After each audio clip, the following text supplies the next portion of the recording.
Hi everyone, welcome to Mamas and Babies. Friends, आज मैं आपके लिए लेके आई हूँ एक super healthy snacks recipe. Friends, आप ये रेसिपी छोटा बेबी अगर आपके पास है 1 साल का, तो उससे लेके आप ये खुद तक बना सकती हैं। यानी कि आप इसमें कोई एज बार नहीं है। अगर आप खुद अपने लिए ओट्स खाना चाहती हो तो इस तरह से बनाइए, बहुत ही सुपर हेल्दी और डिलीशियस होता है। इसके अलावा अगर आपके पास छोटा बेबी है तो आप बिल्कुल उसके लिए भी ये बना के खिला सकते हो। तो फ्रेंड्स, मैंने 1.5 साल के बेबी के लिए बनाई है और आप इसको एज के अकॉर्डिंग इसकी क्वान्टिटी बढ़ा के अपने हिसाब से कस्टमाइज़ कर सकती हैं। इसके अलावा मैं इसके ऊपर फ्रूट्स ऐड कर रही हूँ, चूँकि बेबी को फ्रूट्स और के साथ मैं देने वाली हूँ। इसके अलावा मैंने इसको फ्रूट्स के साथ बनाया भी है ऑलरेडी। तो अगर आप भी खाना चाहती हैं तो बिल्कुल आप इसको फ्रूट्स के साथ ऊपर से भी फ्रूट्स इस पर मिक्स करके खाएं, बहुत ही डिलीशियस लगने वाली है। तो फ्रेंड्स, इंग्रेडिएंट्स में हमने इसके लिए क्या क्या लिया है आइए देख लेते हैं।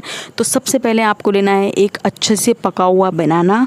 इसके बाद मैंने लिए हैं ओवरनाइट सोक्ड किशमिश और आलमंड्स यानी कि बादाम, और एक लिया है मैंने मीडियम साइज एप्पल यानी कि सेब। तो फ्रेंड्स, आप इसको जिस एज के हिसाब से बनाएं उस हिसाब से आप इसमें इन सब फ्रूट्स की और ड्राई फ्रूट्स की क्वांटिटी बढ़ा सकती हैं। इसके अलावा हमने नेक्स्ट लिए हैं ओट्स हमने लिए हैं 2 टेबल स्पून। चूँकि 1.5 साल के बेबी के लिए तो ये सफिशिएंट रहेगा। इसके अलावा मैंने ले लिया इसमें हाफ ग्लास मिल्क यानी कि आधा ग्लास दूध। 1 साल से छोटा बेबी है तो आप इसमें फार्मूला मिल्क ऐड कर सकते हैं, लेकिन 1 साल से बड़ा बेबी है या आप खुद के लिए बना रही हैं तो आप जो दूध या खुद लेती हैं घर में काम या बेबी के लिए बनाती हैं वो आप इसमें ऐड कर सकती हैं। तो फ्रेंड्स, आप देख सकते हैं ये ओट्स 3 मिनट्स में जो बनने वाले इंस्टेंट ओट्स आते हैं वो हैं। अगर आपका बेबी 1.5 साल से छोटा है तो आप ट्रेडिशनल टाइप के ओट्स ही बेबी के लिए काम लें, ना कि ये इंस्टेंट बनने वाले ओट्स। तो फ्रेंड्स, आप देख सकते हैं ये सारे इंग्रेडिएंट्स हमने ले लिए हैं। इसके बाद हमने एक लिया है बर्तन। आप चाहें तो इसको कढ़ाई यानी कि पैन में बना सकती हैं या फिर कोई भी बर्तन आप इसमें जो घर में पकाती हैं उसमें आप इसको बना सकती हैं। मैंने बेबी के लिए बनाया है 1.5 साल के लिए ये रेसिपी। तो मैं इसमें पहले हाफ कप पानी ऐड करूँगी। चूँकि दूध ही दूध में बनाने से थोड़ा हैवी हो जाता है, इसलिए हम इसमें बच्चे के लिए पानी ऐड करते हैं। अगर आप अपने लिए बना रही हैं ये ओट्स तो आप इसमें डायरेक्ट इसको दूध में ही बनाएं। तो फ्रेंड्स, मैंने हाफ कप पानी को बॉईल होने के लिए रख दिया था और इतनी देर में मैंने अपने जो ड्राई फ्रूट्स थे, आप ड्राई फ्रूट्स और भी अपने हिसाब से ऐड कर सकती हैं, उनको मैंने कटिंग कर ली है। बनाना मैंने पीसेस में काट लिए हैं और एप्पल को भी मैंने कटिंग कर लिया। 1 साल से छोटे बेबी के लिए भी आप बना सकते हैं, यानी कि आपका बेबी 10 मंथ्स अबव है तो आप बिल्कुल बनाएं। और जो इसके अंदर हमने एप्पल लिया है उसको आप कद्दूकस कर सकती हैं छोटे बेबी के लिए। तो फ्रेंड्स, अब हमने इसमें डाल दिए हैं ओट्स। चूँकि हमारा पानी बॉयल हो चुका था तो हमने इसमें ओट्स डाल दिए हैं। अब हम ओट्स को इसमें थोड़ी देर के लिए पकाएंगे और जैसे ही हमारे ओट्स हल्के से पकने लगेंगे हम इसमें दूध ऐड करेंगे। तो फ्रेंड्स, इसी तरह की बहुत सारी delicious recipes, healthy recipes, weight gain recipes and diet जो करने वाले होते हैं उनके लिए रेसिपीज़ मैं अपने चैनल पे लेके आती रहती हूँ। तो आप इसी तरह की रेसिपीज़ के लिए मेरा चैनल सब्सक्राइब कर लीजिएगा। तो फ्रेंड्स, मैंने जैसे ही हमारे ओट्स पके हैं मैंने इसमें डाल देना है दूध हमको। तो मैंने इसमें डाल दिया है जो हमने हाफ ग्लास दूध लिया था वो। अगर आप अपने लिए बना रही हैं तो जैसा कि मैंने बताया था आप इसको ओट्स को दूध में ही पकाएं। बेबी के लिए हैवी हो जाता है इसलिए हमने पानी इसके साथ पहले ओट्स में पका लिया था। तो इस तरह से हमने कुछ 1 मिनट और चलाना है। तो दूध में चूँकि इंस्टेंट बनने वाले ओट्स से तो जल्दी बन जाएंगे तो हमें इसमें थोड़ी देर के लिए पका लेना है। तो फ्रेंड्स, आप देख सकते हैं थोड़ी देर के लिए हमने ये पका लिया है।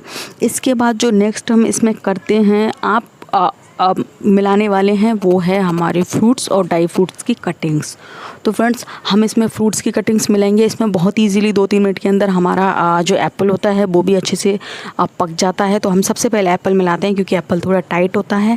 एप्पल के बाद हम इसमें मिलाएंगे बनाना और बनाना के साथ ही हम इसमें ड्राई फ्रूट्स भी ऐड कर देंगे। तो फ्रेंड्स, आप देखेंगे जैसा कि हमने इसके अंदर बनाना मिला लिया है और ये बहुत देर नहीं चलाना, 5 से 6 मिनट के अंदर अंदर हमारे सारे फ्रूट्स और ड्राई फ्रूट्स इसमें अच्छे से पक के तैयार हो जाते हैं और हमारा ओट्स भी इसके अंदर बहुत अच्छे से पक जाता है। तो फ्रेंड्स, आप देख सकते हैं हमने इसके अंदर ड्राई फ्रूट्स मिला लिया। अब हम बात करते हैं स्वीट यानी कि मीठे की। तो मैं बेबी के लिए बना रही हूँ तो मैं अपने बेबी को जैगरी देती हूँ, ऑर्गेनिक गुड़ देती हूँ यानी कि। तो फ्रेंड्स, मैं ऑर्गेनिक जैगरी इसमें थोड़ा सा ऐड कर दूँगी फ्लेवर के लिए। आप अगर इसमें डाइटिंग कर रहे हैं तो आप इसमें बिल्कुल अवॉइड कर सकते हैं क्योंकि फ्रूट से तो स्वीट इतना कुछ डालने की ज़रूरत नहीं है, लेकिन आप डालती हैं तो आप इसमें डाल सकती हैं अपने हिसाब से जो आप शुगर या कुछ भी मीठे के लिए लिए खाते हैं, जैगरी या शुगर कुछ भी आप इसमें ऐड कर सकती है। तो फ्रेंड्स मैंने इसको थोड़ी देर के लिए ढक देना है और 1-2 बार मुझे इसको चेक करते रहना है बीच में, और इसको 1-2 बार घुमा लेना है। और फिर हम एक फॉक की हेल्प से भी जब हमारे अच्छे से इसके अंदर एप्पल पक जाएंगे तो हम फॉक की हेल्प से इसको एक बार चेक कर लेंगे। आप देखेंगे कि अब हमारे एप्पल 4 से 5 मिनट बाद हमारे एप्पल पक चुके हैं, क्योंकि हमने ढक के पकाया था तो और भी जल्दी पक गए हैं। तो 4 से 5 मिनट बाद हमारे एप्पल अच्छे से पक चुके हैं, तो इसका मतलब है कि हमारी स्नैक्स बनके तैयार है। तो फ्रेंड्स ये रेसिपी आप अपने घर पे बिल्कुल ट्राई कीजिएगा। इसके अलावा आप बनाने के बाद भी इसके साथ में बच्चे के लिए इस तरह से कस्टमाइज़ करके देती हूँ, यानी कि ऊपर से भी मैं इसमें फ्रूट्स ऐड कर देती हूँ। तो अगर आप अपने लिए बना रहे हैं तो ऊपर से ऐड कर सकते हैं फ्रूट से, बहुत ही यमी लगता है, डिलीशियस भी होता है, प्लस ये सुपर हेल्दी रेसिपी है। तो आप ये रेसिपी अपने घर में बिल्कुल ट्राई कीजिएगा। इसके अलावा इसी तरह के बहुत सारे भी रेसिपीज़ के लिए आप मेरा चैनल सब्सक्राइब कर लीजिएगा। आप मुझे इंस्टाग्राम पे भी फॉलो कर सकते हैं, जिसका लिंक आपको डिस्क्रिप्शन बॉक्स में मिल जाएगा।